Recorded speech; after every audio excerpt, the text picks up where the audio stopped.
According to actor humanitarian Audrey Hepburn, as you grow older, you will discover that you have two hands, one for helping yourself and the other for helping others. This is just a gentle reminder for you to help someone besides yourself this Christmas season. Hello, I'm Adrian Atkinson and you're watching Jamaica Magazine. Stay tuned.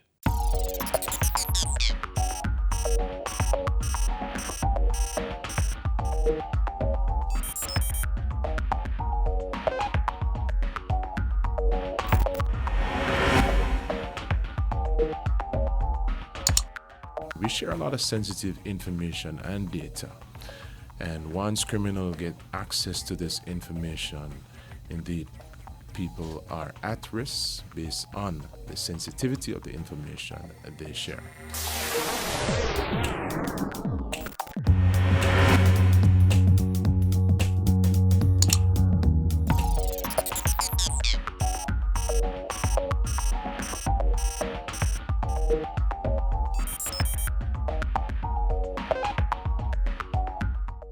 You've been seeing the Salvation Army red kettles and people ringing bells at stores.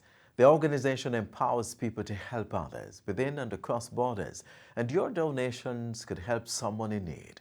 Find out more about the work of the Salvation Army next on Get the Facts.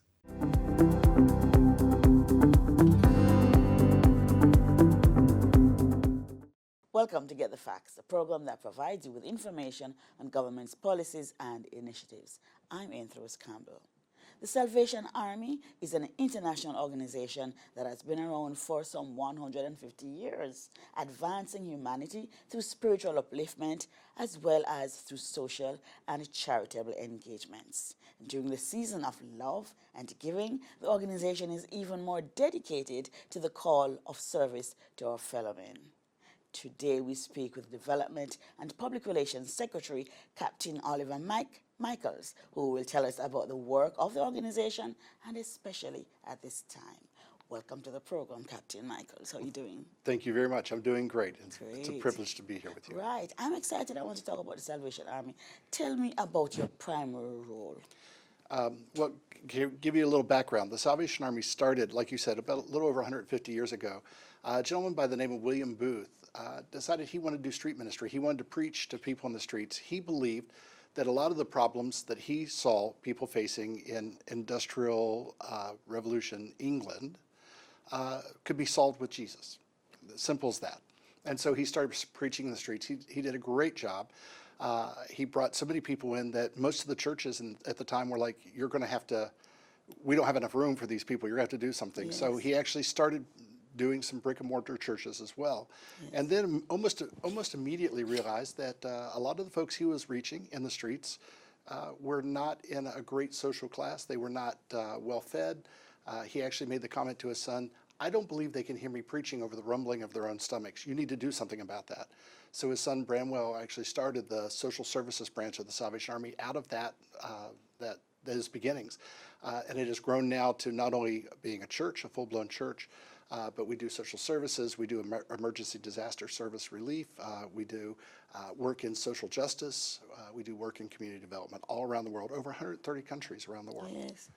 Well, talk to me about some of those special services that you offer, especially here in Jamaica. Well, Jamaica started here about 130 years ago. Right. The Salvation Army started here in Jamaica when a young lady by the name of Agnes Foster was taken back to England as a slave.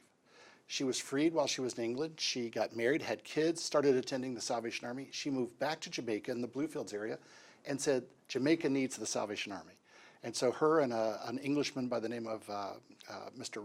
Raglan Andrews decided to start a Salvation Army Corps in Bluefields. And they wrote back to international headquarters in London and said, hey, we want to start the Salvation Army. And they said, well, give it a try. We'll see what happens. And so they officially opened the work here in 1897, whenever they started the work right here in Kingston, Jamaica.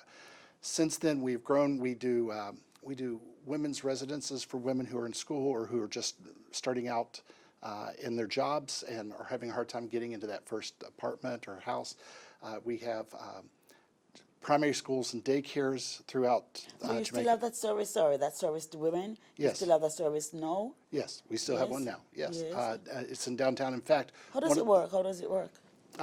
You'd have to talk to the divisional commander. Okay, okay. But we have ladies in residence there. We have, in fact, one of our major projects is to renovate and maybe even relocate that facility to make it a little more efficient, a little better. We have clothing stores that we sell, thrift stores that we sell clothing, but we also give clothing to folks that come in and apply and have a need. We do help for like burnout victims. We're always there available for times of flood or hurricane. We also have daycares and basic schools around Jamaica, and we have our churches where counseling is offered, spiritual upliftment is offered. We also have programs for children, music programs, and character building programs to help kids get a better leg up in the world.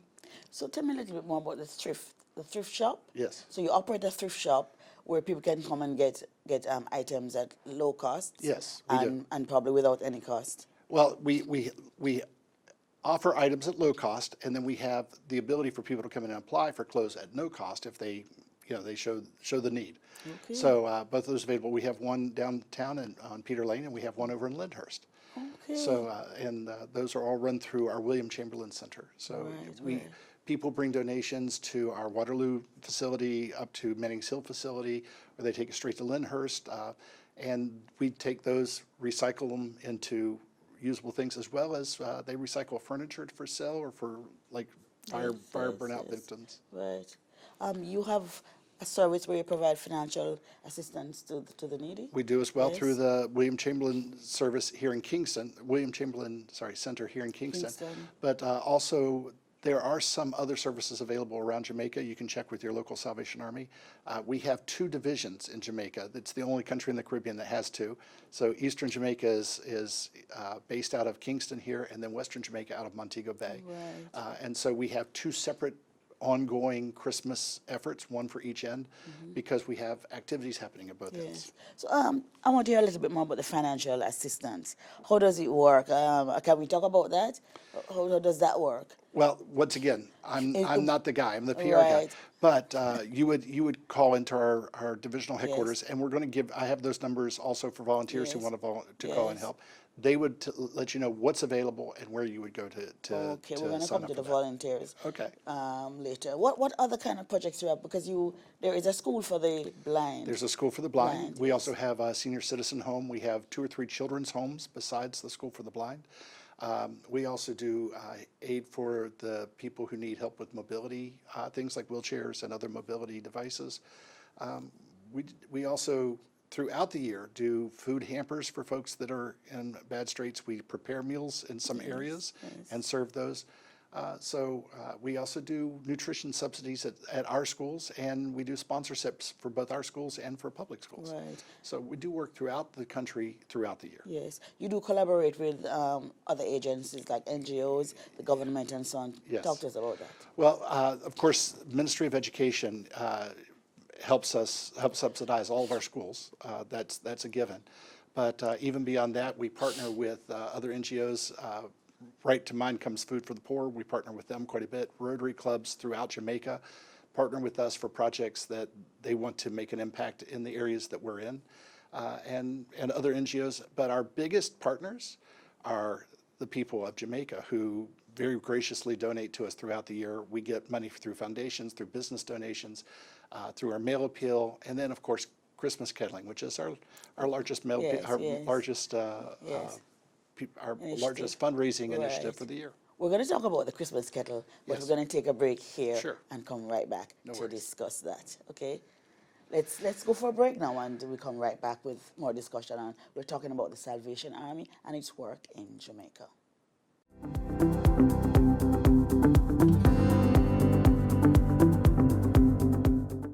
The following is brought to you by MOCA, the major organized crime and anti-corruption agency with kind support of NIA and USAID. criminal minds think they are cunning. The major organized crime and anti-corruption agency have them running. Your friend a shout, come here. Take time running, are we ready for the ops? Drive up on your block, step out now the block, cyber take about your laptop. Pull up every lock, no evidence to drop. We put it in a cuffs and now we have the under. Sin you say scam, you better look out fit. When you move corrupt, better look out fit. Feel say you get wet, look out fit. Look out fit, look out fit. From you say scam, you better look out fit. When you move corrupt, better look out fit. Feel say you get wet, look out fit. Look out fit, look out fit. The proceeding was brought to you by MOCA, the major organized crime and anti-corruption agency, with the kind support of NIA and USAID. MOCA, MOCA.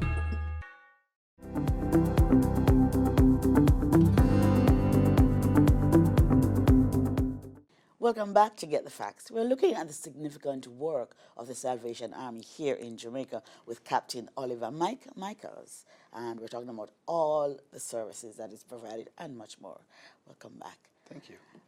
So now you provide quite a number of services, as you told us before, right? And we want to talk about the kettle, which is what most Jamaicans are familiar with. Right. But before that, tell me about your volunteers. Do you have enough? What can we do if you don't, to get you some more? Well, we use volunteers year-round for all of our programs, and we're always looking for good folks to help us out. Of course, Christmas time is the biggest time. We can pay kettle workers. That's in the States, it happens. Here in Jamaica, it happens. But here's the deal. If we pay a kettle worker, then we made less money at that kettle than if we have a volunteer. Right. So sort of the bread and butter of the Salvation Army around the world are folks that are willing to step up and volunteer to ring the bells for us. And we do that with service clubs, with sports clubs for different schools. I mean, there are lots of different ways that you can do that. The time just flies by. Like I've always run with the Rotary, and we just stand there and have a good time, and at the same time making money for the Salvation Army. It doesn't cost the Army for those folks to be there. It's all good. But who can be a volunteer, though? Volunteers, if it's for ringing kettles, they'll probably want, if you're underage, if you're not, if you're still a minor, they'd want like a student advisor or someone to be with the kids during that time. We're fine with younger groups standing. But basically, for standing kettles, anybody that is of age or has supervision would be fine. For year-round, it depends on the kind of job that you want to do. There are things that you can do that we don't have any specific requirements. Yes. If you're working with kids, we'll do a background check or something like that just to make sure that we got the best people for kids. So how do we get to you if we want to be a volunteer? Well, like I said, there's the Bow Bay office and the Kingston office. The Kingston office, let me give you their numbers. It's 876-922-6764 or 922-0287. That's the Kingston office. You can talk to anybody there. Just tell them what you're interested in doing. That's also the place to call if you're reaching out for help.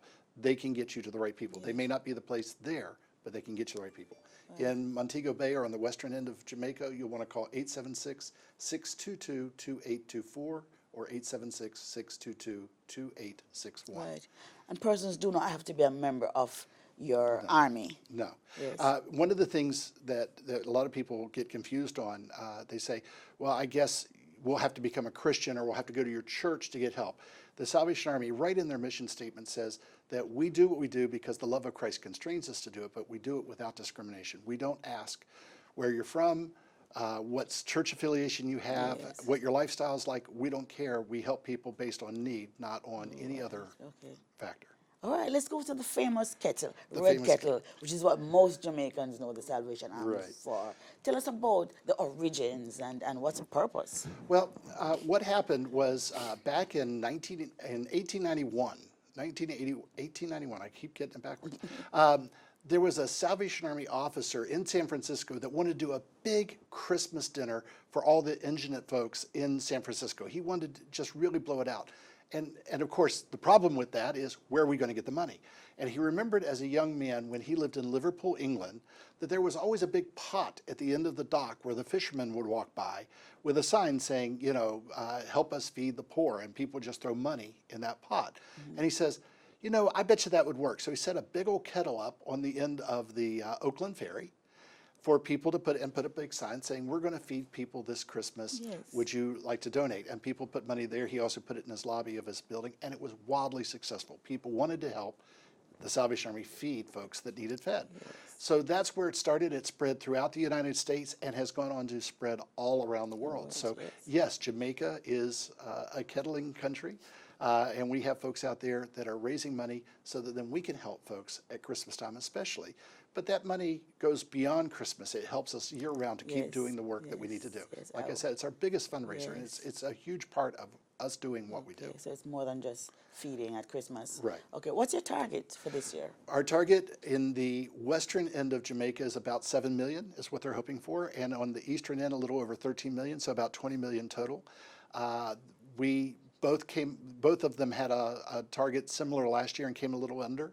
And this year we're even a little behind last year. So we're a little worried about that because we have already allotted the work that we want to do, food hampers that we want to give out, and meals that we want to have, treats that we want to do for children, treats we want to do for senior citizens. So all that's sort of ready to go.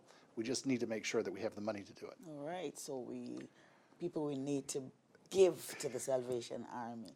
Okay, how can we be sure that we're giving to the Salvation Army? Because I'm sure sometimes I see people and I'm wondering, are these for real? I remember some years ago I called your office to say, I saw this gentleman, I wasn't sure if he was. How can we be sure? Salvation Army always has the signage. You should always see a Salvation Army red shield on a sign there. Generally it's always a stand with a kettle. We always ring bells. So those are all clues. A lot of Salvation Army employees and Salvation Army soldiers or officers who volunteer are in uniform. If you see someone in uniform, white shirt, gray slacks, and the epaulets or full uniform, you know those are definitely Salvation Army folks. But the issue is, of course, we have volunteers who don't necessarily dress in uniform. Yes. But the signage should still always be there. The kettle should be there. We don't have people out with cans or plastic bottles saying, donate to the Salvation Army. We don't do always that. A kettle. It's always a kettle. Right. They don't have IDs? Once again, I'm the PR guy. I've seen lots of kettlers. I haven't noticed any IDs, but they're almost always in uniform. So, yeah. Okay. All right, before we wrap, just appeal to the country, to Jamaica. Okay. Well, folks, let me tell you, the Salvation Army doesn't produce anything. The Salvation Army, nothing tangible. We produce hope, we produce joy, and we do that because people give to us for us to turn around and give back to folks. So, folks, we don't have limitless stores of money. All we're doing is taking the very generous resources that you put in our hands and turning around and giving them to the folks in your communities that need the help. And that's a big deal. The money comes to Jamaica and it goes back out to Jamaicans. The Salvation Army internationally actually helps Jamaica. We're a country that is helped by other countries. So the money that's raised here is staying here, and even more money is coming from out of country to stay here. So please help us all you can. The more that folks help us, the more we can help folks. So thank you very much. Thank you so very much for sharing with us today on Get the Facts. Thank you for having me. It is a time for giving. Wherever you see representatives of the Salvation Army, put a donation in the kettle. It is for a worthy cause. This has been Get the Facts. Our guest was Captain Oliver Michaels, Development and Public Relations Secretary of the Salvation Army. Until next time, I'm Rose Campbell, encouraging you, appealing to you to give. Give this Christmas. Take good care.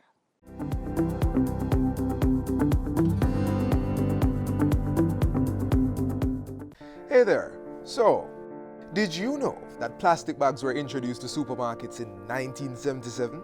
The production of plastic bags are toxic to the environment, as the process involves the use of petroleum, natural gas, and other chemicals. 160,000 plastic bags are used globally every second, and 5 trillion are produced yearly. Side by side, they can encircle the world 7 times. Plastic degrades after 700 years and will only fully degrade in 1,000. This means that all the plastic that has ever been produced has not degraded. It remains toxic even after it breaks down.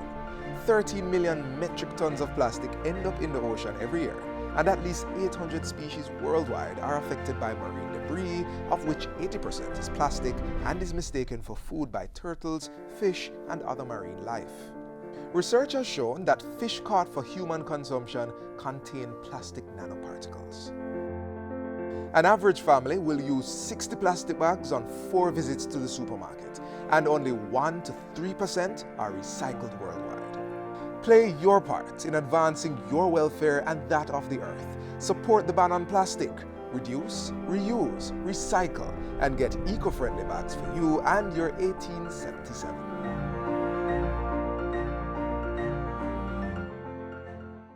The Citizen Security and Justice Program, CSJP, has been helping Jamaicans all over the island in their personal and professional development.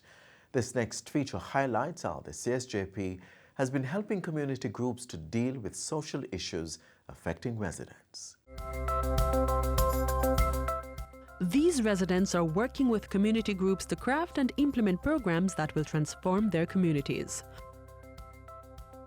Programs designed to address the issues of crime and violence, unemployment, and low educational attainment. We have a football club that we govern, the Benevolent Society govern. We have the Senior Citizen Club that we govern, and you have the Netball Club that we govern. Sports is an active part of the community. The football club is where majority of the young men look forward for this game. We have the under-20 presently in preparation. We have the under-17, we have the under-13. Sports is a way of bonding together. Recreation and strong social bond make your community more healthy and happier. We started the preschool program because there are mothers, young teenagers that don't complete school. They're in CSJP program and have nobody to keep their child. So we decided to start a preschool to keep those children, those youth, further their education and get a skill. The Citizen Security and Justice Program, CSJP, has been supporting the residents' efforts to address the needs of their communities. The community governance component of CSJP focuses on working with community groups in order to direct the policies and the interventions that will be implemented within the communities. CSJP has been working with community groups for over 17 years, and it propels the organization in being able to address crime and violence within the communities. To achieve this objective, the CSJP has been partnered with a number of agencies, including the Department of Cooperatives and Friendly Society, DCFS, and the Social Development Commission, SDC. The DCFS provides support services to the community groups, which enables them to become benevolent societies. What the registration does in the simplest form is provides continuity. Because persons will come and go in organizations, and if they don't have a structured governance structure, it will break down. So registration provides them with that continuity for them to approach funding agencies for help. They go through training. We work with the society to ensure that the rules are prepared, that the various officers get training in their roles and responsibilities. We train them in governance. That is how they manage the organization. We train them in accounting and bookkeeping. We train them in the preparation of minutes. We do conflict resolution. By becoming benevolent societies, the groups are recognized as legal entities, enabling them to access support services from a number of local and international donor agencies. They are looked at JCF, CSJP, USAID, PIOJ, all of these organizations then know that there is a responsible organization and that they have to be abiding by a certain type of registration procedures and protocol. SCC has been instrumental in the work of CSJP and with the benevolent societies as they assist greatly in providing capacity building training to the benevolent societies and the community development committees. These training areas relates to project management, organizational development, proposal development, and also conflict management. With the training and support received, the residents can take charge of their operations and are more equipped to manage the projects and initiatives that will advance their communities. The Constitution says that we have to have at least three general meetings per year. You have to have minutes of the meetings from executive also to the general meeting. You have to have all the financial statements up to date, bank record up to date, and you have to get your audit done, you have to have at least, I believe, 3/4 of your members will have to be present at all meetings. And also, you have to have a membership and paid up members. Since the CSJP has been working within the communities, significant reduction in crime and violence and the perception of safety has been witnessed within these communities. I'm giving my driver's license, teach me how to make LED lighting. The driving, I can't get a job. The Delaware City Benevolent Society, they assisted me from grade 3 onwards to university. I got tutored with math and English to help with GSAT at the time. I passed 7 CXCs and actually 8 Capes. Now where I'm at, I have to study a lot, and they still would be assisting me up until 4th year. Without the help from CSJP, this could not be possible. CSJP is one of the best things that ever happened to us. CSJP, we have to say thank you. The Citizen Security and Justice Program, building peaceful and productive communities by empowering residents to become participants in the management and decision-making processes that affect their well-being.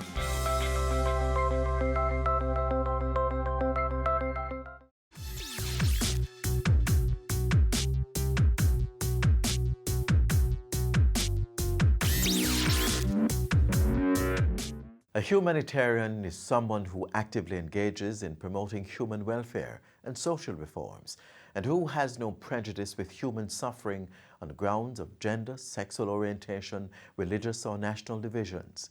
Their goal is to save lives, relieve suffering, and maintain human dignity.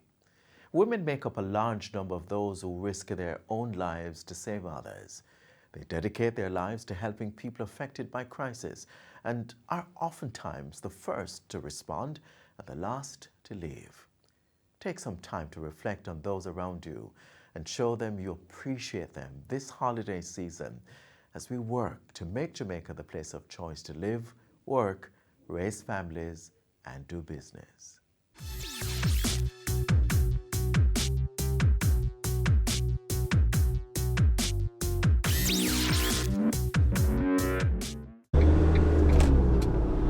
On our roads, remember, take time, be courteous, drive good, walk good.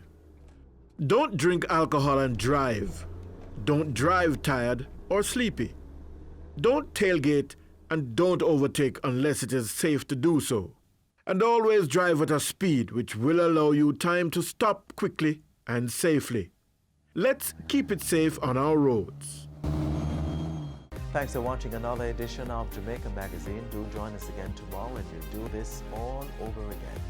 In the meantime, send your feedback on today's show to Jamaica Magazine at gis.gov.jm. Also follow us on our social media pages and download our app on your Apple and Android devices. And you can also visit our website, gis.gov.jm, for more information. On behalf of the entire production crew, I'm Adrian Atkinson. Thank you so much for watching.